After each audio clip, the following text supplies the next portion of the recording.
Okay, here to talk about another possibly unexpected thing.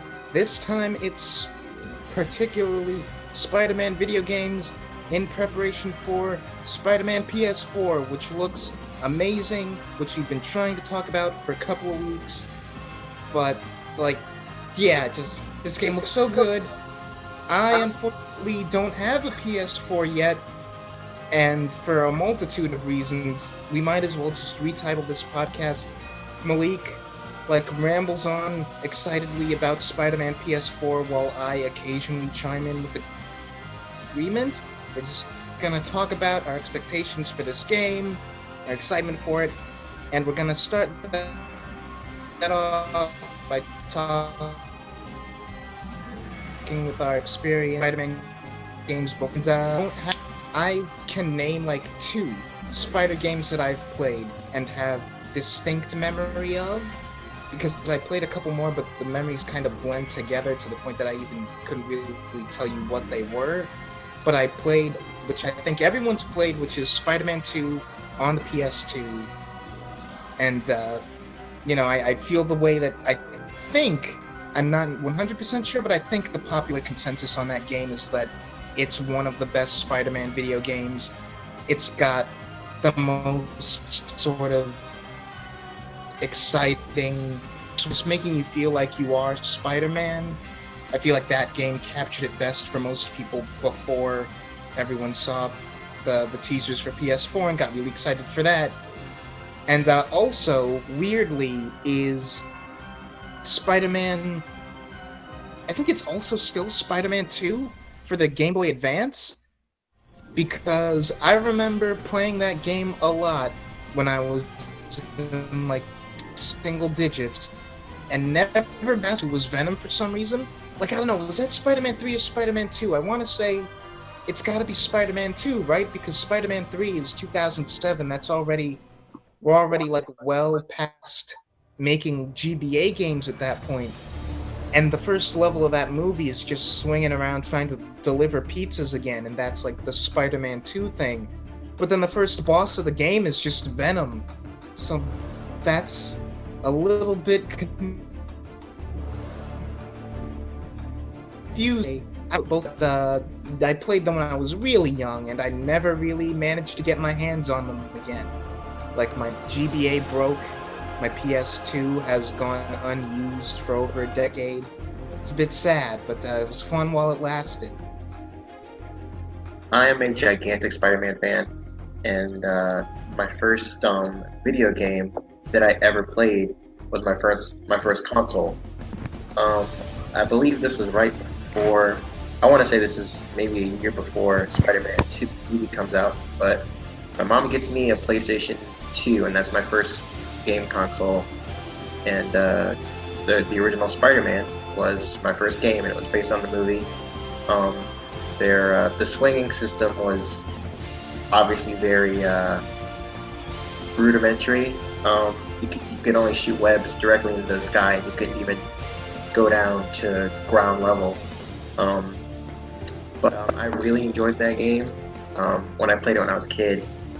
But the second game I played was, of course, Spider-Man 2, and I'm in full agreement with everyone. The consensus is that pretty much is the best Spider-Man game that we have at this point. And I mean, you look at the graphics for that game, and they feel kind of dated even for the time. And so that just speaks to the fact that I think for any game, the gameplay is far more important than the graphics. And that's also something that I point to when people say that Tobey Maguire was an awful Spider-Man, because while some of those lines he delivers comes off kind of silly, just because they come from a stolid PS2 character, I think he delivers a lot of those lines great, and he could have been a really good jokey Spider-Man. He just wasn't written that way in the movies. Yeah, I actually always forget that he just straight up did the voice for that game, and they gave him a lot of really good dialogue in that game. You're right. Every time I go back to other people's playthroughs of that game or watching cutscenes, it's oh no, this is really good. Toby has it in him to play a more sort of Spider-Man that I want, and the movies just kind of didn't go that route, and that's fine. But also, how badly was I cutting out earlier? Like, how much did you get or not get? I mean, I could pretty much understand what you were saying. Okay. Yeah, I didn't want that to be an issue for the listeners for the whole video. All right. Is it good now? No, you sound great now. Awesome. So yeah, I love that game a lot, and I really wish that we would either update PS4s so that they could play PS2 and 3 games, or that we would just bring back and like refurbish old consoles so that we could still have old games. Like, I want to go back and play a lot of old classic games that I loved as a kid, but just the console that I was playing it on just stopped working, or the controller wasn't working. Like, you have a machine that you used so long and then stop using, and then try to go back to it and it just doesn't work. So yeah, all of my video games that I don't really touch anymore from old consoles, I have just sort of piled together in the other room. I haven't really looked back to see how many of them are PS2 games. I know we don't have Spider-Man 2 anymore, but I feel like if I could get that, like if PS2s were still, a thing, and they didn't turn off all the servers, I'd be playing like Sly Cooper and SpongeBob Battle for Bikini Bottom like all day long, yeah. And all if I didn't have crushing college obligations also. Sly 2 was also the second game that I ever played right after the first Spider-Man game. And I gotta, like, next time I see my mom, I gotta just go up to her and hug her and say I love you and thank you, because I'd never heard of Sly Cooper. When she got that game system and those games for me, all she knew was that I loved Spider-Man, but she also knew that I'd want some other games to play, and so she got me Sly Cooper 2, Band of Thieves, and I want to say one of the Crash games. And I love the Sly games. And there was a movie that was being made for Sly, but that didn't end up happening. But anyway. Yeah, that fell apart after the Ratchet and Clank movie bombed. That's unfortunate. I would have loved to see that. Yeah. But so the next game that I play after that is Ultimate Spider-Man, which picks up right after Volume 6 of the comic run, where the whole Venom situation with Peter Parker and Eddie Brock happens. And it kind of diverges and tells its own story from there. And Brian Michael Bendis had a lot to do with the story of the game. And it had a very different style. It was cel-shaded and more cartoony. And the voice cast was great. Like, it was just a really fun game. I played the majority of it on the GameCube at a friend's house. For whatever reason, couldn't get my parents to give me that game. But I played the majority of it and I loved it. So the next Spider-Man game I play after that, I believe, is Spider-Man 3. Spider-Man 3 is kind of a duller, oddly enough, it's a duller version of Spider-Man 2. Movies then. Yeah. It has a loose framework in adapting bits and pieces of the movie while also throwing in a bunch of other random side missions. And I don't know. It was fine. Didn't leave much of an impression. But Spider-Man Friend or Foe is a game that I absolutely adore and love, and I don't hear anyone talk about like at all when talking about Spider-Man games. It's almost like everyone forgot that game even existed. But me and my brother played that game religiously. That game also came out in 2007, and it was basically a team-up game where you as Spider-Man would go kind of on like a globe-trotting adventure and fight your old villains and once you beat them, they became playable characters that you could then team up with or play as. I always played as Spider-Man, and my brother played as the villains. And he loved Venom in particular. Venom was his favorite character. And I didn't really get tired of playing as Spider-Man because I felt like they did a fairly good job rounding out the variety in combat. And it was just kind of a Smash Bros-esque Spider-Man game, and I loved it. And me and my brother played the crap out of that game every weekend. I don't think I ever heard or saw anything about that. That's weird. Yeah, you should look into that, man. Like, watch some gameplay of it, watch the trailer for it. It was a really, really fun game. I had a blast playing it, and I wish that I still had a console to play it on and the actual game itself. You're probably about to get to this, but I completely forgot about Shattered Dimensions. Oh yeah, I had a friend who owned that, and I actually got to play it a couple of times when I visited their place. That was really fun. So, yeah, with Spider-Man Friend or Foe, that told a pretty much original story, and what was fun about it was it used the designs of all the movie villains and came up with original designs for the villains who were never in any of the movies. So that was really fun. And you also got to team up with heroes like Iron Fist and Blade and a few others. I'm not thinking. Oh yeah, Prowler.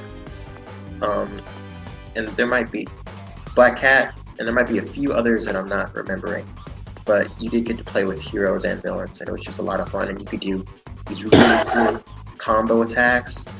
Just a really fun, like, fighting game. So, go ahead. Really interesting. In that thing, I'm looking at like screenshots of it now. Oh, okay. So the next game after that was the last game that was produced by Activision. Activision is the game company that's been handling all the Spider-Man games that I've played up to this point. And the last game that they made was Spider-Man Web of Shadows. I think I remember that one. Yeah, It Web of sounds Shadows has familiar.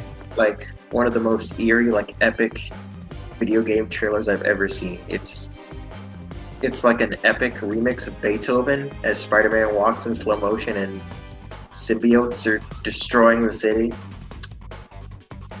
That game, you pretty much fight all the symbiotes. The combat, it's weird. The combat is kind of a thing where it's half stolid, half fairly inventive.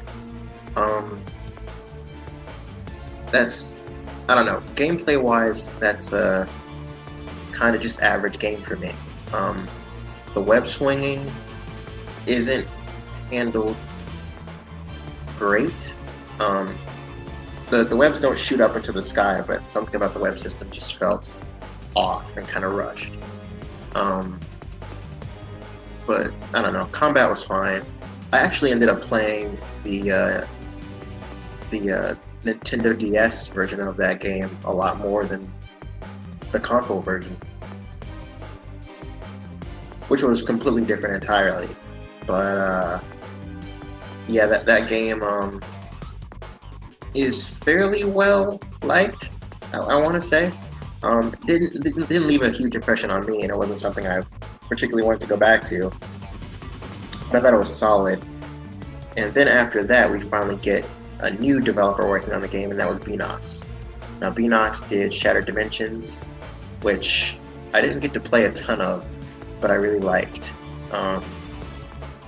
Particularly Spider-Man Noir. I thought, like, having to do, like, straight up stealth was a really cool, fresh take. Amazing Spider-Man with the more, like, web-based attacks, and then Ultimate Spider-Man with he had the symbiote, and he was voiced by Josh Keaton. I thought that was really, really cool. He's the best. Yeah, yes he is. And Spider-Man 2099. I'm not a huge fan of his costume, but I think he's a really cool and interesting character. It is very 90s future. It is. Spider-Man Edge of Time, I did actually get to play all the way through, and that's the game that Beanox made, and I really enjoyed it. They did more of a like story, like a heavily focused story this time around, with the future influencing, well, the present influencing the future, and kind of vice versa. The combat is more or less the same, but I don't know, oddly feels a little more stale, but I liked it more story-wise. And then Beanox made The Amazing Spider-Man, which introduced Web Rush, and which was actually a really cool mechanic. I don't know if you've seen gameplay for that. I have not seen enough to understand what that is. Okay, so basically you can slow down time and pick out where you want to go in the city. Like if there's like a flagpole, you hit Rev Rush and aim your joystick at it, and it'll fling you there once you hit the icon and let go. Spider-Man will go to a predetermined destination in Web Rush. It's interesting. Yeah. I'm not sure the time for convenience, or like avoid doing it as often as possible, just to keep the feeling of exploration. Yeah, it's one of those things you'd have to play or at least watch gameplay of.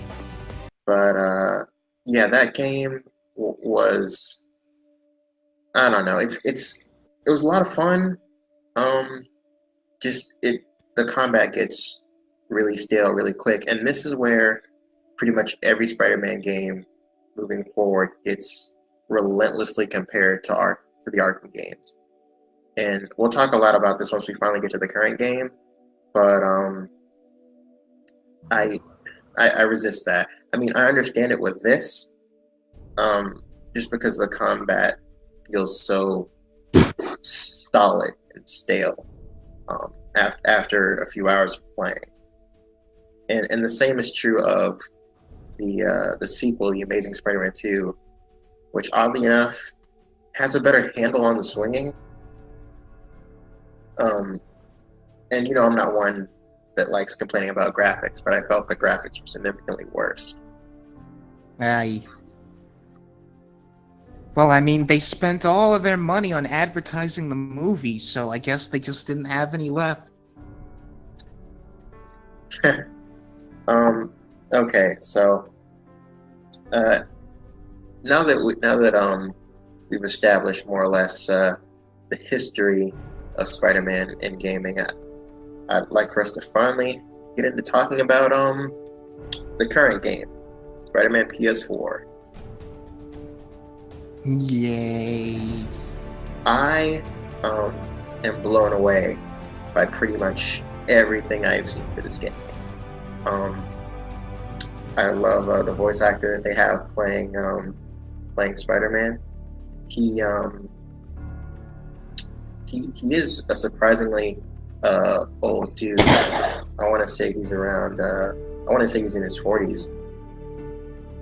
He played the older version of Ben 10. Yuri Lowenthal? Yes. Oh wait, that's him? That's him. Wow. Yeah. I feel like I knew that, but like that guy has such great range. He Like does. you hear him as this voice, and you hear him as Ben 10, and there's an online animated series that's been going on for a couple of years now called Camp Cam, and he's a main voice in that, and he's unrecognizable. It's like he's really good.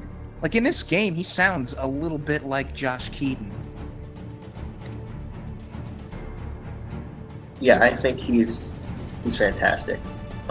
He played the main character in Sunset Overdrive, and Insomniac's previous game. He was really good in that. And it's interesting because he was in that, and that was so recent, Insomniac was really hesitant to let him even audition to be the voice, and the developers kind of had to fight to get Insomniac to even allow it. Wow. Yeah. Why though? They were like, their mindset was, well, we just let him be the main voice in our previous game, we should give someone else a shot.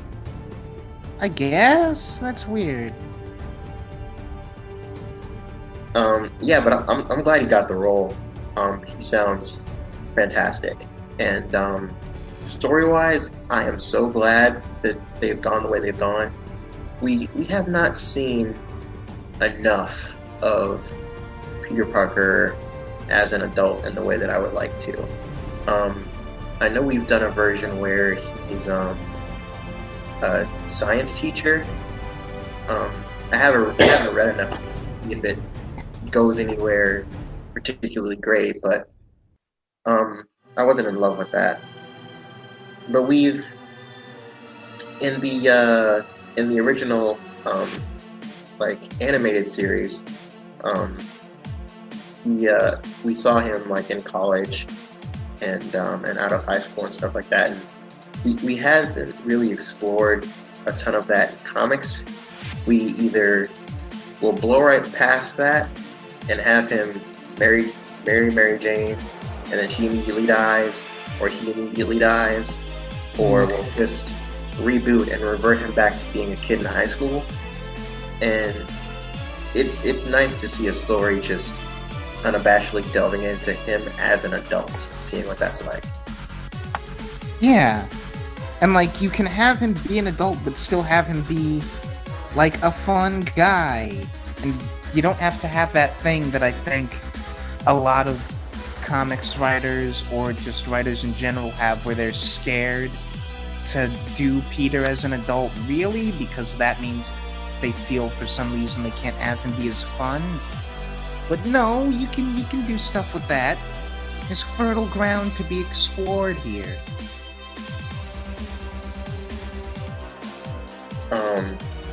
Yeah, when we start this game, he's been Spider-Man for 8 years. He's 23. He's already out of college and working as a scientist, and that's really, really cool. MJ is now basically Mary Jane. Not Mary Jane. Well, she is Mary Jane.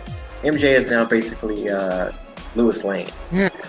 She's a reporter, and I think that's actually a really cool and interesting change, because listening to or watching the behind-the-scenes videos for this game, the developers talked about how they wanted Mary Jane to be a crucial part in the story, and they felt that changing her like job and like what she is was crucial for that. So that she could be more integral to the story and be more involved in the action, they made her a reporter, because it just fit. And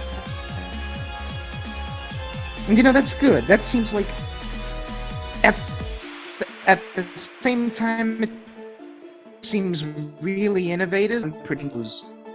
Like, of course, why haven't you done this earlier? Like playable MJ, it only makes sense. And you're going to get to, play as her. It'll be interesting to see that, and they haven't shown any gameplay for that. So that'll be something we're going in completely blind to see. Aunt May is going to be working for the main villain, Mr. Negative. They've talked a lot about how the theme of this game is Spider-Man and Peter Parker's worlds colliding, and that's like the main focal point, like epitome of that is his aunt is working for the bad guy that he's fighting.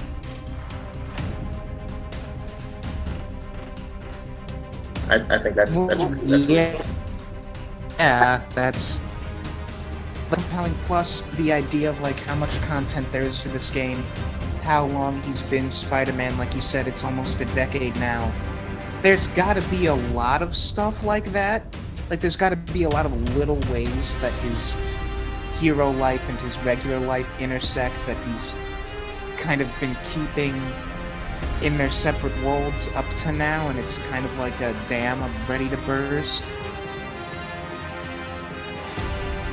And like I get the feeling that like across this game, you're gonna get like stuff that's been a part of his life for years starting to just become a problem. Oh, for sure. For sure. He and Mary Jane have already dated, so it'll be interesting to see if they rekindle anything, or if we kind of sidestep any romantic entanglements in this game and just have them be platonic. See that happening? I feel like it's only natural that they do at least some kind of romantic angle. I don't need it to be like consumed by romantic drama, but that just kind of seems like a natural thing to do in a big, like, sprawling story like this is shaping up to be. Yeah, now that we know that that Black Cat will have DLC story, it'll be interesting to see if Mary Jane and Peter are in a relationship placed by the end of this or not.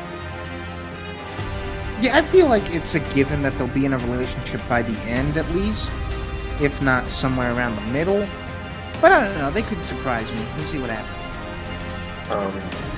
Well, yeah, because I imagine, because typically when we do Spider-Man stories with Black Cat, Peter's usually single, and so like that kind of lustful attraction between them plays. If he was in a relationship, you can't really have that because Peter's not that kind of guy. He's not a cheater, and he wouldn't even think about being involved with her in that way if he was already involved with someone else. The only time you would is if it's like, if she's really pushing it and like backs him into a corner, or if he's got the symbiote on him. Those are the only two circumstances I could see where it's like, okay, you could wring a little bit of drama out of this. I also like that we have Miles Morales just in this world, and it's not some kind of multiverse thing. He's just a regular character that exists here. And he's a Spider-Man fan. Yeah. He has. I mean, What? Has he been confirmed playable? No. Yeah, it seems that's another one of those things where it's like I feel like they're saving that. Like, of course, Miles Morales is going to be playable in some capacity. Like, that just seems like natural to me. I don't know if that seems natural. That they've said this is a Peter Parker story, and if we get a sequel to this game, I could see him being a playable character then. But I don't know. I would prefer if we just have Miles here and not have him bitten by the spider at any point in the story. True. Although, you know what I could see? I could see like that happening like towards or around the end of the game, and then you have sort of like an end game plus, where it's like it's not in a way that affects the story, but like after everything's said and done and you still want to keep playing, you can do like, here's some stuff with Miles that it's not really story relevant, but it's there. I don't know if I need that. But it'd be cool to see. I guess if that becomes like a DLC or something, I'll get it and play it. I think the villains, like them doing Sinister Six, is a no-brainer, especially in a continuity where you've already had him being Spider-Man for so long. Like he'd have his established rogues gallery, and it would make sense to bring them all together. Okay, yeah, I agree with that, and I can hear you much better now, at least. So, yeah, I don't really have object to there. I kind of, this is this is just me going off into like, I guess, of like how cool would it be if, given how long this game is kept adding, like at Sinister 6, it's just like, surprise, there's even more of us than you thought. But we really got everyone in on this.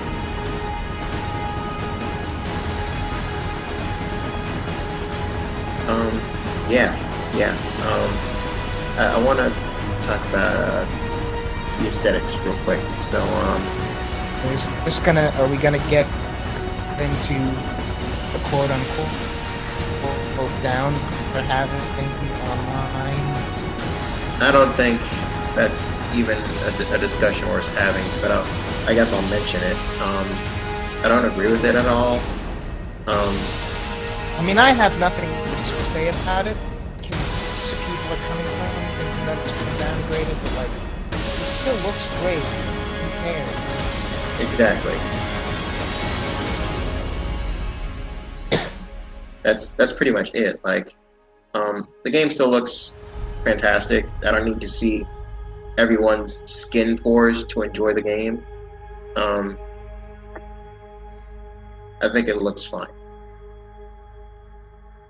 But in terms of just aesthetics, I think like the city of New York, it looks amazing. It's big, it's expansive. They have Avengers Tower, they have the Baxter Building, they have Doctor Strange's Sanctum Sanctorum. Like, throwing in all those iconic Marvel landmarks in New York City, I think is great. And it's just a really cool fan servicey thing that just gives it life. I love the new costume. It's like they explain, like it's functional, it's flexible. The white parts offer protection and durability through a special kind of fiber. And stylistically, I think it's a really bold change, and it instantly like distinguishes this Spider-Man from any other incarnation. Like, people look at that suit and they know that's the PS4 Spider-Man. That's Insomniac Spider-Man. Yeah, like the big thing that differentiates it is the fact that the spider symbol is bigger than usual and white, and it's got some more white accents. And yeah, like, I don't know, part of me is it's still something that I'm slowly getting used to, is just the amount of white, but like on its own it looks great. I'm just kind of like, of course, if I were in charge doing that little thought experiment, if I were the one like designing stuff, my mind would naturally go to primarily black, red, and blue. And we still have the classic Spider-Man suit here, and that's what you start the game off as. And I believe you can switch over at any point that you want in the game anyway. And there's tons of other suits that they're going to have available through pre-order, or that you can unlock as you play through the game.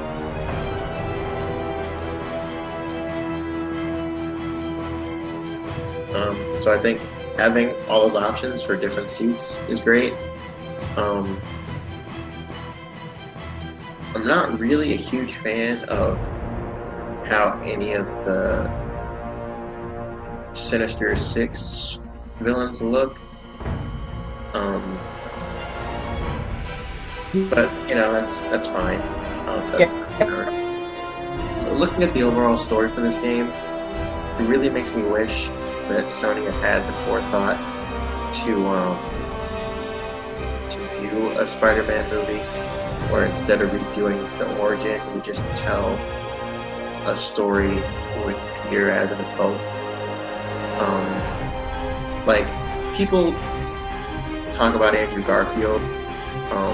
They talk bad about him, like, oh, he looks like this perfect Abercrombie and Fitch model. He doesn't even look like a kid. Which, I mean, he doesn't look like a kid, but people who say that he looks are back not like a nerd. I'm like, are we watching different movies?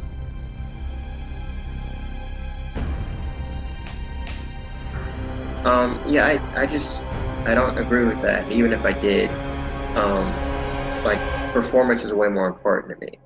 And fine, if you can't separate that the person that you're looking at who's playing a teenager is an adult, fine, whatever. But if we made him an adult to begin with and just told a story with Peter and his adult, I don't think anyone would have had that problem. And Andrew Garfield still would have been perfect for that. I don't know. Like this looks like a story tailored to Andrew Garfield, and I really would have liked to have seen Andrew play this in live action. That's true. And I think we would have ended up in a much different place with Spider-Man in the US had that been the case. So hindsight is 2020. Had we gotten that movie and it was great, I don't think Spider-Man would have ever went to Marvel, and we never would have had him in the MCU. We never would have had Homecoming, and Infinity War would not have had Spider-Man, which yeah, his death is one of the biggest impacts coming out of that movie, and we would not have had that probably had the Andrew Garfield film not been an origin story, been a story with him as and handled very well. Go ahead, Nick. This sudden spoiler: Infinity War. If you're one of the 5 people on the planet who still hasn't seen it. Oh, I don't know. You guys can be mad. It's been out for months. If you cared about spoilers, you would have seen it by now. Yeah, true. But yeah, I really wish Andrew would have gotten a shot at something like this. He probably would have gotten a proper trilogy. Yeah, that's sad. Had the forethought to do something like this instead of just retreading old ground. Oh, I kind of can't totally blame them. Like, that movie came out 2012, would have been worked on 2010 through 2011. Comic book movies weren't really at a place at that point where they could do that with confidence. I'm not sure. I don't know if I agree with that. Like, I mean, like, just knowing Sony. One of the first big comic book movies was Blade, and that wasn't an origin story. Like, we kind of get most of the quote-unquote origin stuff done within the first few minutes, if you can even call it that. Yeah, but the history of not being that confident, I don't think. I mean, that's fair, but you already had a previous franchise that did that. Hey, look, this is the same studio that decided that giving us a Venom movie with no Spider-Man at all was a good idea, so it's just... I don't know what's going on in their head. Yeah, you make a good point there. Combat-wise, I think they've done a brilliant job. I think it all looks very dynamic. Spider-Man is very acrobatic, and he can do a lot of really cool aerial attacks and web-based attacks. And they've given him some gadgets like web grenades and stuff, which is a very Insomniac thing. Yeah, and you know, it could potentially be seen as like a callback to Homecoming because he has those in that movie. Well, that's more just a stylistic choice. for them as a game company, because they talk a lot about that, how they wanted it to feel like an Insomniac game as much as a Spider-Man game. And gadgets are very much their thing. Gadgets and gizmos, oh my. Is there anything in particular that you want to talk about regarding this game? I don't know. I feel like this, until, the thing I have with games is that, like, until I get my hands on it, the main thing that I'm excited about is just kind of the whole package and the experience of it, especially going back to, like we mentioned before, Spider-Man 2 for the PS2. Part of the main thing about playing that sticks with me is just the experience of swinging around the city and feeling like I have this huge sense of freedom and control, always having stuff going on as opposed to one particular element. Okay, yeah, and that's the main thing that makes Spider-Man 2 the best game as of right now. It's not really particularly any of the story stuff, because a lot of that stuff is just impetus for gameplay. But the swinging was handled perfectly. And what's interesting about this swing that so many people praise is there's a developer, I can't remember his exact name, but there's a developer that was working on the first Spider-Man game, and he was working on a system for like the realistic swing where you actually had to connect to buildings, but the studio said no and just had him fast track it, so that's how we got Spider-Man just shooting webs directly into the air. But he said he wouldn't do the second game if they didn't let him like refine the swinging mechanic he was working on for the first game, and so that's how he got that amazing, like, realistic, you have to find a building for your web to connect to swinging that so many people praise about that second game. And which again ties back to the Garfield movies, because that was something that they mentioned being a priority for them working on those movies, is you always want to have a real sense that they've got like the city map out, and you never have his web to nothing, like just connect to thin air. They all out as to like what are his webs connecting to. He has to be swinging off something either on the set or in the model that they made. And that is the big reason why those movies have the best swinging scenes. We don't even do a lot of it in Homecoming, mostly because they felt like that was old ground they didn't need to tread again. But I do hope we get at least one or two great swinging scenes in the Homecoming sequel. But yeah, the swinging and the gameplay and the extensive like combos for the combat in Spider-Man 2 were just phenomenal. So it looks like they're following up on that with this game, and they have like a really involved and compelling story to back that. Yeah. And so, like, I kind of figured that I wouldn't have all that much to say about this game. I'll probably have to say about it once I play it, which unfortunately will probably be for much longer off from now than when you get your hands on it. But I don't know, we could conceivably do another video once I get my hands on it, but I don't know if you or anyone else wants to wait that long. But I feel like I've kind of said all I have to say, and this connection is being very bothersome. So I don't know if there were any more particular points you wanted to hit, or if you want to like move to a wrap up or what.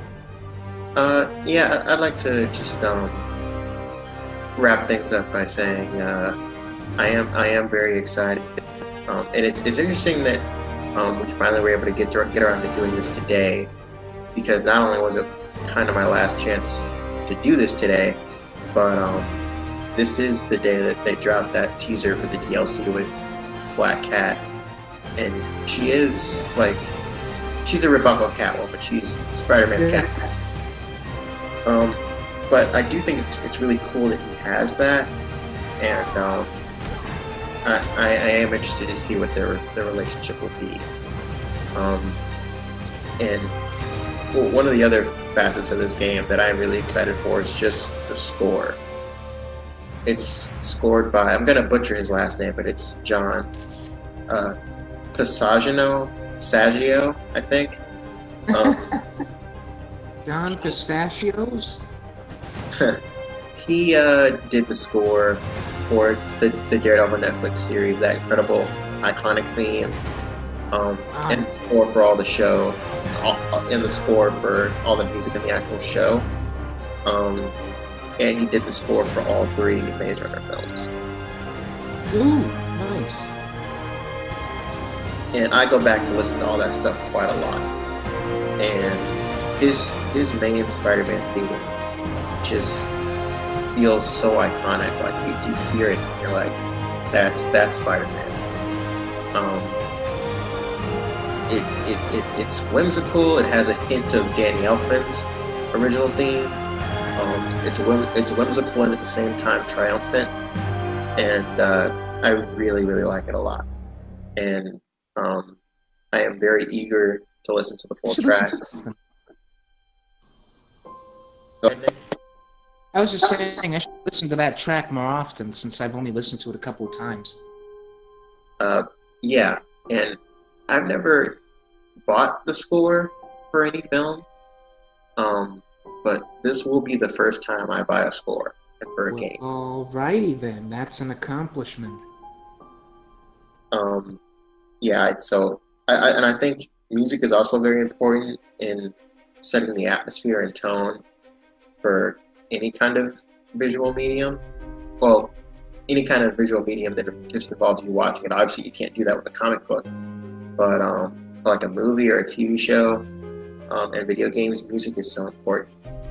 And they've gotten one of the best composers in the game right now to do this game, and I am extremely excited for that. So yeah, overall, this I don't know. This may feel a bit superfluous for some people since the game is now like literally just around the corner. But I really wanted to do a video talking about the game before it came out, and you know, speculate a little bit, talk about just all the reasons why I'm excited. Pretty much in that. What were you saying, Nick? I was just saying, we would have had this out earlier. It's pretty much entirely on me that it took this long. And that's fine. Yeah, I've been waiting for a game like this ever since Spider-Man 2. But I do think we've progressed enough technology-wise that it makes perfect sense for us to finally be getting it at this point. Spider-Man is one of those characters that deserves an experience like this. Like the Batman Arkham franchise turned people that weren't Batman fans into Batman fans, and I think this will very much do the same thing for people who aren't even into superheroes. And this will be Spider-Man's Arkham franchise, I think. And then we can listen over the next 2 to 5 years as people complain about there being too many superhero games, just like there's too many superhero movies. Yeah, and like there's no substance to any of these properties, and let's hate on them just because a lot of people like them. Oh boy, can't wait to go through that again. So yeah, I'm so glad that we finally got a chance to talk about this game. I'm wondering if you'll be okay with doing a review on this game through, I don't know, since you don't have a console and you can't actually play it, just watching playthroughs from other people on it. Do a story review. Yeah. Yeah, when that happens, I don't see why I couldn't give it a shot on that level at least. Yeah, that'll be interesting, actually. Yeah, I'll be playing through it pretty much non-stop until I beat it. So whenever our schedules line up after the game is finally out, I'd like to get around to doing that. But yeah, this was awesome. Sounds like a plan. Yeah, sounds like a plan. Looking forward to it, and thanks everybody for watching. We'll Go ahead, Nick. See you later. Bye-bye. See you later, guys.